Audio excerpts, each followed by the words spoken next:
네, 안녕하세요. 이번 세션을 진행하게 될 저는 이제 클라비 송기라 전임 연구원이고 파트장을 맡고 있습니다. 옆에 계신 분은 뭐 방금 설명 들으셔서 잘 아시겠지만 이제 함께 같이 일하고 있는 클라비의 김나경 연구원이라고 합니다.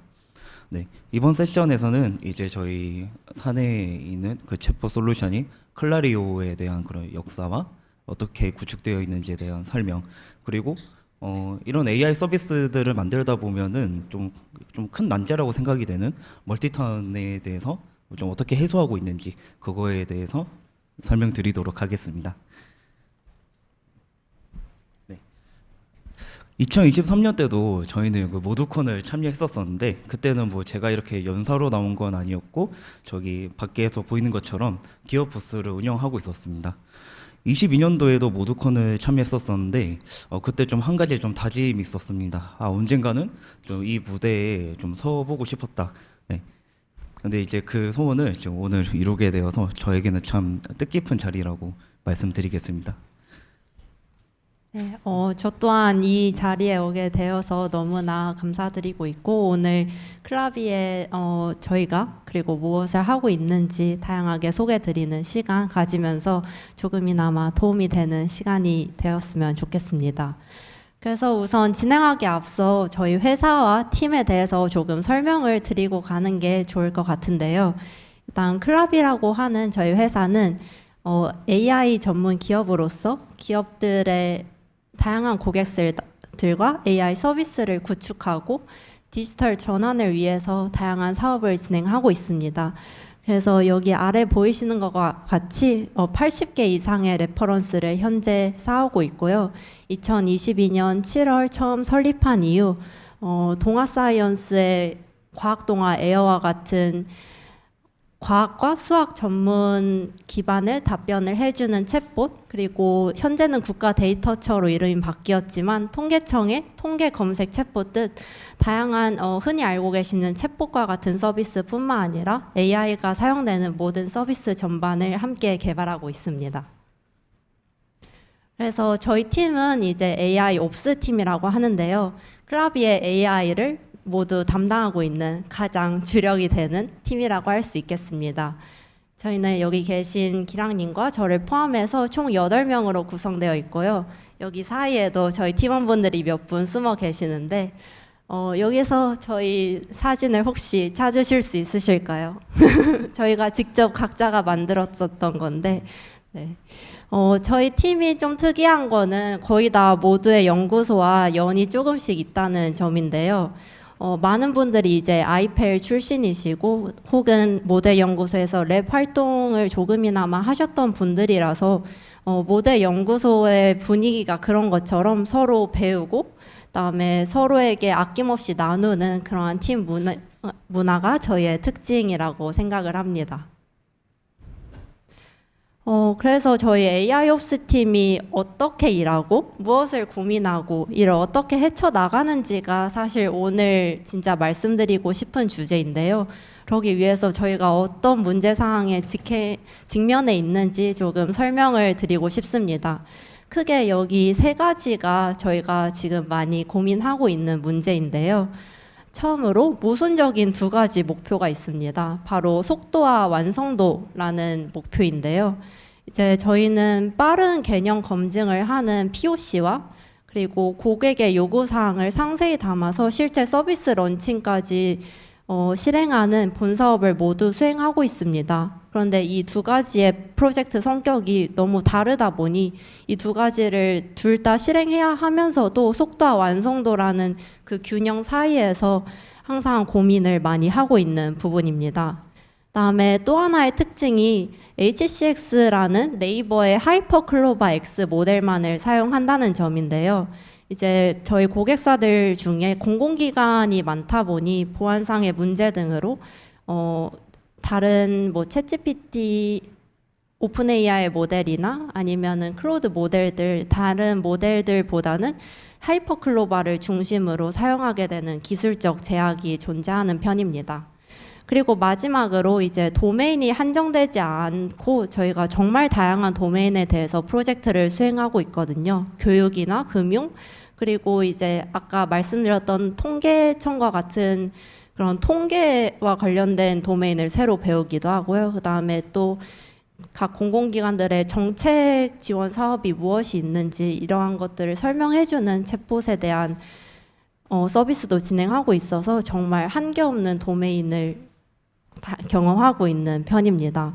그래서 이러한 세 가지 문제사항은 또 저희 회사만의 문제는 아닐 거라고 생각이 듭니다. 많은 개발자분들이 굳이 AI 서비스가 아니더라도 고민하실 것 같은데 저희는 이거를 AI와 어떻게 결합해서 풀어나가고 있는지 오늘 잠시 얘기를 드려보고자 합니다. 그래서 저와 기랑님 이렇게 두 파트로 크게 준비를 해보았는데요.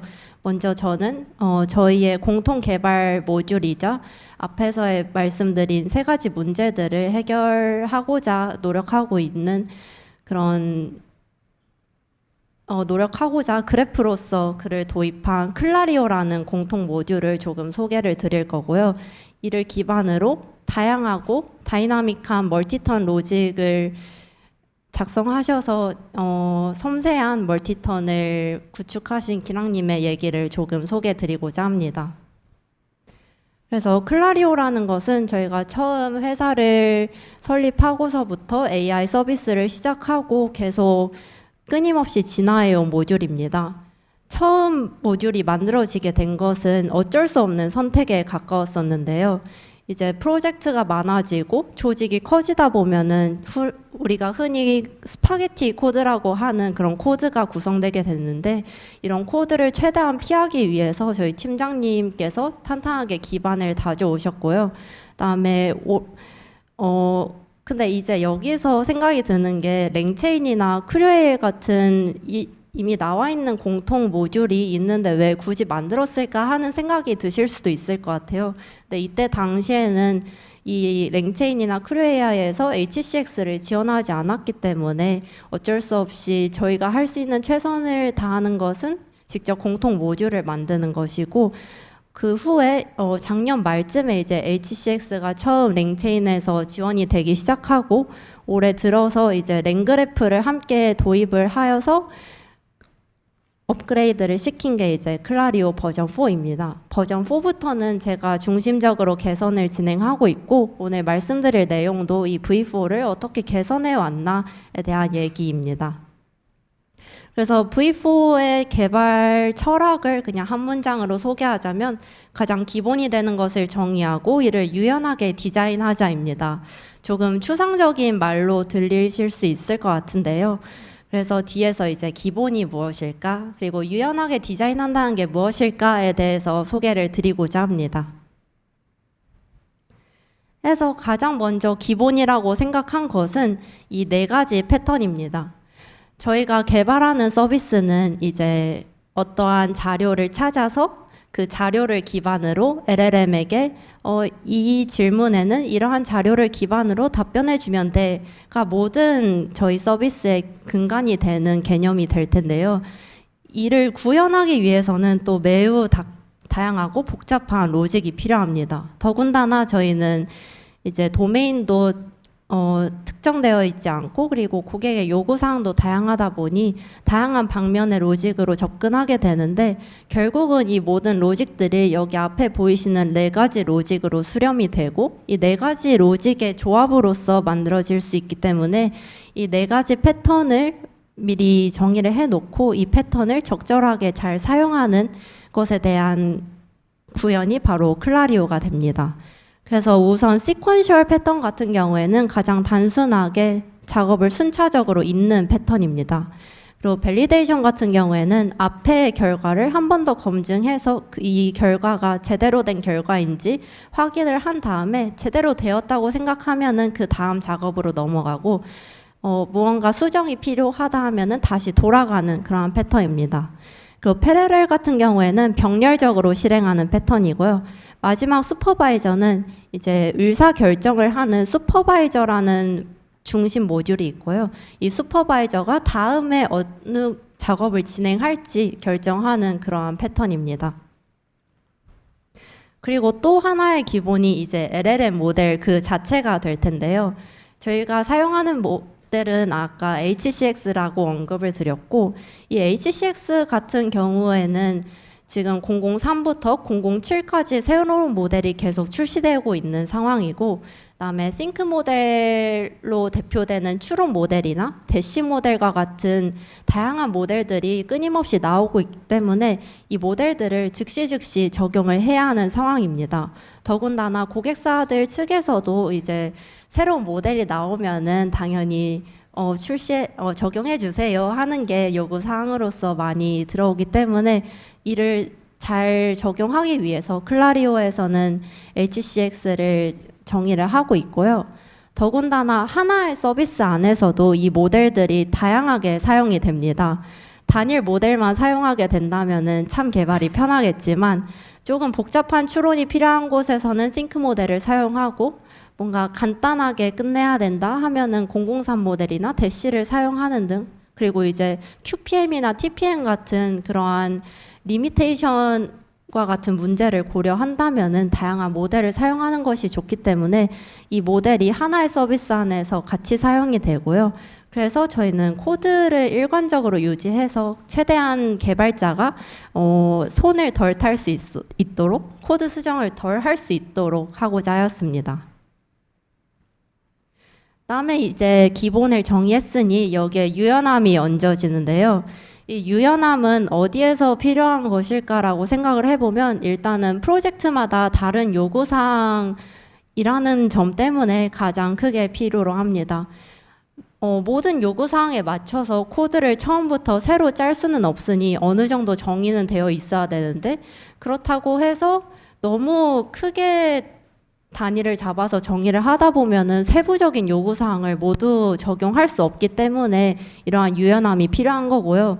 그다음에 현재 계속 다양한 기술 스택이 나오고 있어요. 새로운 DB라든지 새로운 검색 툴이라든지 이런 것들을 유연하게 확장시키고 적용하기 위해서는 유연함 디자인이 아주 필수적이라고 생각이 듭니다. 그래서 앞에 보여드렸던 기본의 것들을 어떻게 유연하게 사용할까에 대한 전략이 바로 여기 위에 보이시는 Hierarchical Multi-Agent Teams라는 구조인데요. 한국어로 표현하면은 계층적 멀티-에이전트 구조입니다. 그래서 이걸 좀 쉽게 비유를 들어드리자면은 제가 이제 AI 옵스 팀에 소속된 한 개인이지만 이제 AI 오케스트레이션 파트라는 하나의 파트에도 같이 소속되어 있는 입장으로서 이렇게 하나의 저로서는 사람이고 코드로서는 하나의 모듈이 이쪽에도 적용될 수 있고 더 크게 확장되어서 다양한 역할도 가질 수 있는 구조다라고 생각을 해주시면 될 것 같습니다. 그래서 저희가 이 구조에서 여기 보이시는 작은 네모 박스들을 가장 작은 구조 단위로 정의를 하고 이를 액션이라고 말을 하고 있습니다. 그래서 이 액션 중에서 공통적으로 쓰이는 뭐 밀버스와 같은 VDB를 검색한다거나 아니면 LLM을 한 번만 태워서 단순하게 답변을 한다거나 하는 액션은 미리 정의를 해두고 그걸 꺼내서 필요할 때마다 사용하고 있고요. 그다음에 이 액션들이 모여서 하나의 패턴을 이루고 이 패턴이 또다시 다른 패턴의 일부로서 사용되는 구조로서 한계없는 그러한 계층을 만들어낼 수 있는 유연한 디자인이 가능합니다. 그다음에 마지막으로 중요한 것이 이 모든 액션이나 패턴 그리고 계층들이 다 표준화된 인터페이스를 사용한다는 점인데요. 그로써 이제 쉽게 갈아 끼울 수 있고 다른 서비스에도 적용을 해볼 수 있고 그다음에 일부분만 떼어서 그 특징적인 부분의 성능을 평가해 볼 수도 있는 그러한 원동력이 되는 장점입니다. 그래서 이 구조를 실제로 어떻게 사용하냐가 정말 궁금하실 것 같은데 디지털 영어 교과서 사례를 하나 들고 와봤습니다.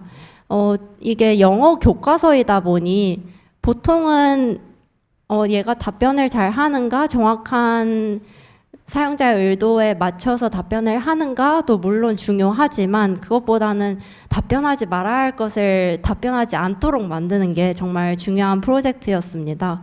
그래서 뭐 욕설이라든지 비속어 아니면은 그 학급 내에서 정의한 금칙어 등을 말하지 않도록 만들기 위해서 여기 앞에 보이시는 이 구조를 사용을 했는데요. 그래서 이 위에 보시면 슈퍼바이저가 있고 그 아래 밸리데이터 그리고 이 아래쪽에 슈퍼바이저가 또 있습니다. 그래서 앞에서 설명드렸던 슈퍼바이저 패턴이 두 개가 연결되고 첫 번째 슈퍼바이저 패턴 아래 밸리데이션 패턴이 함께 결합된 구조인데요. 이를 통해서 첫 번째 슈퍼바이저에서는 일단 말하면 안 될 것을 먼저 필터링을 합니다. 이 말하면 안 될 것을 필터링하기 위해서 LLM뿐만 아니라 임베딩 유사도나 키워드 매칭 등을 함께 고려하여서 말하면 안 될 것을 정말로 철저하게 걸러내고요. 그 다음에 여기서도 아직 못 믿겠어서 밸리데이터를 또 추가해서 얘가 과연 정말 말하지 않아야 될 것을 안 말하게 했는가를 한번 확인한 다음에 이제 이 1차에서 모든 것이 통과됐다고 생각했을 때야 두 번째 슈퍼바이저로 넘어가서 이게 뭐 영어 단어에 대한 질문일까 아니면은 영어 문법에 대한 질문일까 등을 또 다시 분기를 하는 로직입니다. 그래서 이 패턴들은 정말 이거는 단 하나의 사용일 뿐이고요. 무한하게 확장이 될 수 있고 근데 여기서도 이제 또 다양한 것들을 고려하면서 이 패턴들에 대한 디자인을 저희가 적용해 나가고 있는 상황입니다. 그래서 이제 클라리오에 대한 설명은 여기까지 드려보고자 하고요. 아직 클라리오에서 그리고 공통적인 모듈에서 힘든 부분이라고 하면은 멀티턴이라고 들 수가 있겠는데요. 다양한 요구사항을 모두 수용해야 하다 보니 멀티턴에 대해서는 조금 더 정교하고 유연한 구조가 필요하게 되고요. 이에 대해서 기랑님이 잘 설명해 주실 것 같습니다.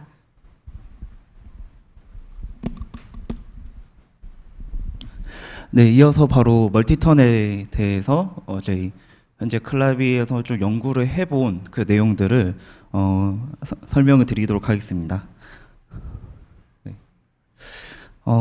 이 멀티턴이라는 것이 참 모든 AI 서비스를 개발을 하다 보면은 좀 많은 난제입니다. 제가 왜 난제라고 한다면은 크게 한 4가지 정도의 과업이 있습니다.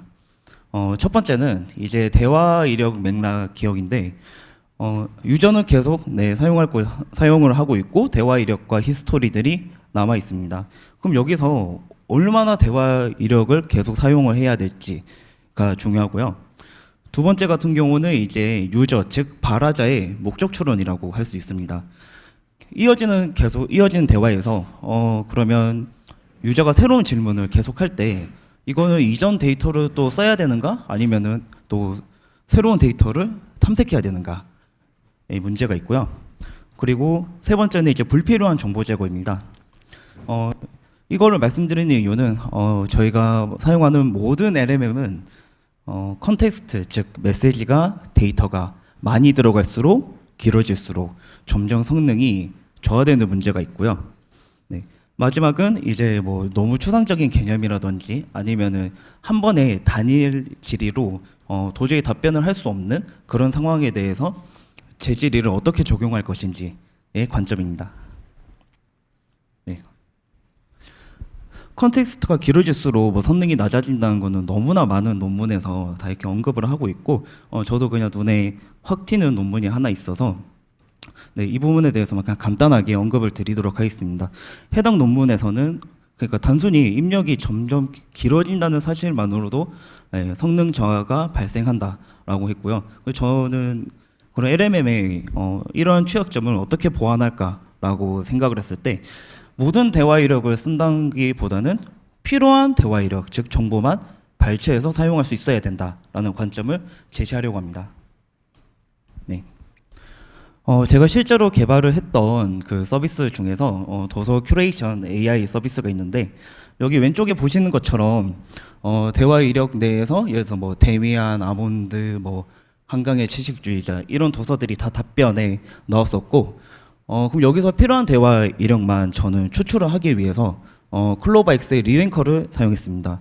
여기서 말씀드리는 리랭커라는 것은 데이터가 지금 이렇게 순서대로 있고 여기서 그러면 사용자에게 필요한 데이터, 즉 유저가 요청하는 데이터가 무엇인지를 발췌하는 것을 지금 리랭커라고 설명을 드리겠습니다.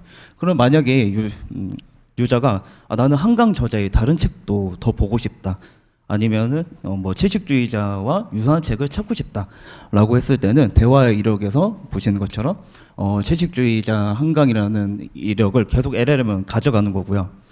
그러면 이렇게 리랭크를 적용하지 않았을 때, 적용을 했을 때 실제로 새로운 질의에 대해서 발화 목적 추론 성능을 비교해 봤었는데요. 한 약 30% 포인트 정도 차이가 났습니다. 네. 네, 다음으로는 그러면 이제 그 재질의를 통해서 검색 정보를 보충하는 이유, 뭐 앞서 말씀드리긴 했었지만은 AI 서비스들이 로그인이 있어서 사전에 유저 정보를 어느 정도 뭐 알고 있는 경우도 있겠지만은 유저 정보를 알 수 없는 경우에는 이제 단순하게 우리가 눈앞에 보이는 이 프롬프트 지리창 하나로 오로지 유저의 목적을 다 알아내야 됩니다. 네, 이런 경우에는 정보가 구체적이지 않으면은 저희가 구축하는 그런 레그 AI 챗봇에서는 올바른 데이터를 가져올 수 없습니다. 그렇기 때문에 정보를 보충하기 위해서 이렇게 재질의를 한다. 그리고 앞서 말씀드린 것처럼 지금 추상적인 개념에 대해서 또 대응을 하기 위해서 사용할 수도 있고요.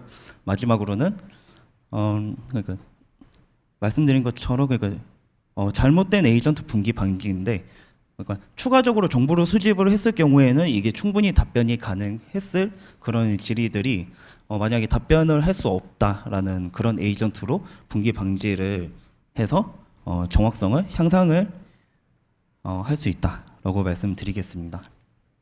네. 네, 다음은 이제 그 재질의에 대한 간단한 파이프라인을 제가 안내를 해드리도록 하겠습니다. 네, 이거는 이제 그 1인 AI 개발자가 개발을 한다는 가정하에 말씀을 드리는 거고요. 여기 보시는 것처럼 일단 가장 첫 번째는 이제 항상 중요한 거, 유저가 무엇을 원하고 있는가, 그런 질의도 분석 에이전트를 타게 되고요. 만약 여기서 난 추가적으로 AI가 추가적으로 정보를 더 수집하겠어 하면은 이제 인터뷰 에이전트를 통해서 이제 DB의 대화 이력을 계속 저장합니다. 이제 여기서 충분하게 정보가 다 모였다라고 하면은 앞서 말씀드린 것처럼 이제 큐레이션 에이전트를 타게 되고 그 다음으로는 이제 대화 이력들과 거기서 중요한 정보들을 분석을 하는 이제 클래스가 작동을 하게 되는 거고요. 최후로는 이제 그 내용들을 가지고 벡터 데이터베이스, 즉 VDB를 검색을 해서 답변을 생성을 할 수 있다입니다. 여기서 보시면 제가 빨간색 레이아웃으로 있고 검은색 레이아웃으로 이렇게 나눠놨는데, 빨간색 레이아웃은 단기 멀티턴이라고 저는 정의를 하고 있고요. 검은색 레이아웃은 장기 멀티턴입니다. 이 개념이 지금 무엇인지 바로 다음 장에서 설명을 드리도록 하겠습니다. 네. 지금 여기 보시는 이 표는 지금 한 유저가 서비스를 이용했던 그 대화 이력을 그냥 간단하게 표로 나타낸 것이고요. 저기서 이제 Q는 이제 최종적으로 답변이 된 이력, 그리고 I는 정보 수집을 하는 이력, 그리고 F는 서비스와 무관 질문에 대한 이제 답변을 한 이력이라고 생각을 하시면 되겠습니다. 네. 그러면은 지금 처음에는 이제 답변이 이제 최종 답변이 나왔었고, 그 다음 이제 질의가 들어왔을 때 정보 수집이 추가적으로 더 필요하다라고 판단되는 경우에는 이제 이 순간에는 저는 이제 이 부분을 오히려 단기 멀티턴이라고 구분을 지었고요.